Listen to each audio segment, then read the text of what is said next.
Ayan, habang mainit-init pa. Ay, wow, isang subo.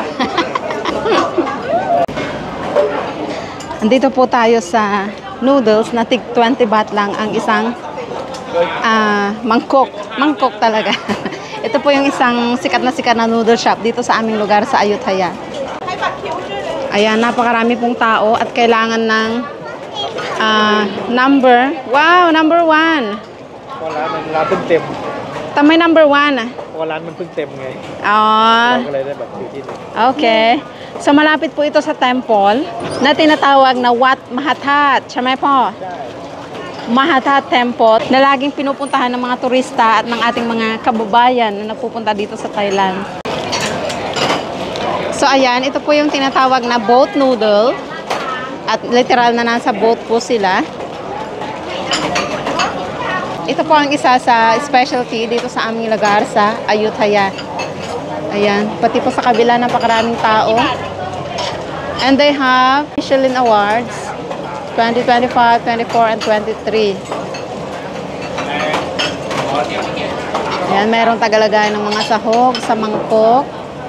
Merong tagalagay ng mga pampalasa. Tagalagay ng noodles at ng sabaw. Nahiya akong lumapit.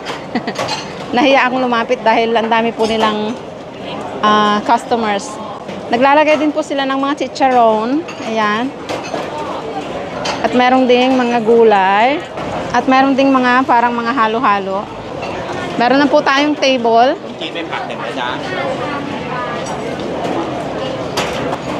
Inaayos pa po yung ating table.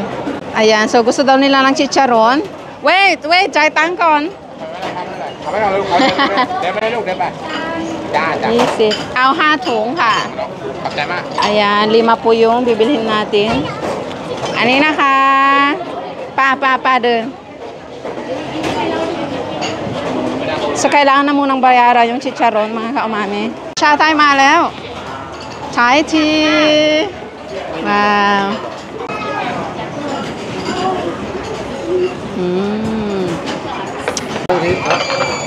Wow.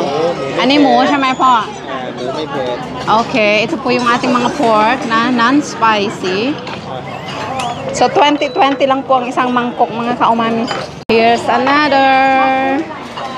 Tigta-tatlo po yung aming in-order dahil maliliit lang po siya. Ayan, 3 yung sa akin. 3 sa aming ate. 3 rin sa aming, 4 sa aming daddy. Wow, daddy, 4 ah. 2 sa aming bunso at kay ate, 2 din. So ganito po siya, kakarampot na noodle. Meron siyang malapot na sabaw, beef and meatballs. Tikman natin. Ayan, habang mainit-init pa. Wala kang subo ah. Wait lang.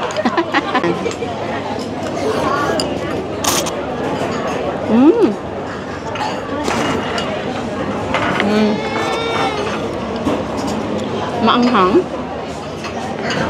Pero carry mo lang. Ang lambot ng beef. Meron pong kangkong basil at what do you call that? Toge. Ay wow, isang subo. Ay wow, isang subo. So basically, isang subo lang po ang isang mangkok mga kaumani. At merong sabaw. At yung chicharon talaga yung nagpapasarap. Wow, may pasamang hiko. Ito po yung gamit ng chicharon pang toppings natin. Pag hindi ka nakontento sa sahog nila, pwede mong lagyan ng chicharon. Yan. Toppings natin ganyan. Yun yung nagpamahal yung chicharon po niya.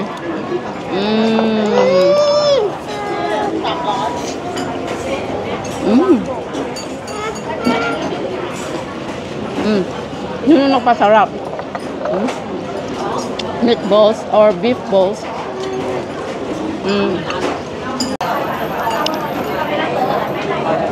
Ayan, padamihan po ng mangkok sa ganitong klase ng noodles.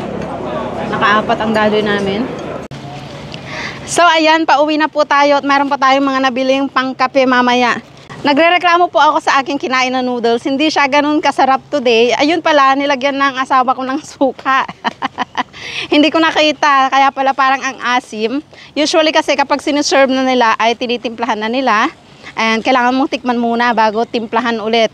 So yung asawa ko ay pinakailaman niya, nilagyan pala ng suka yung aming mga yung aking mga in-order.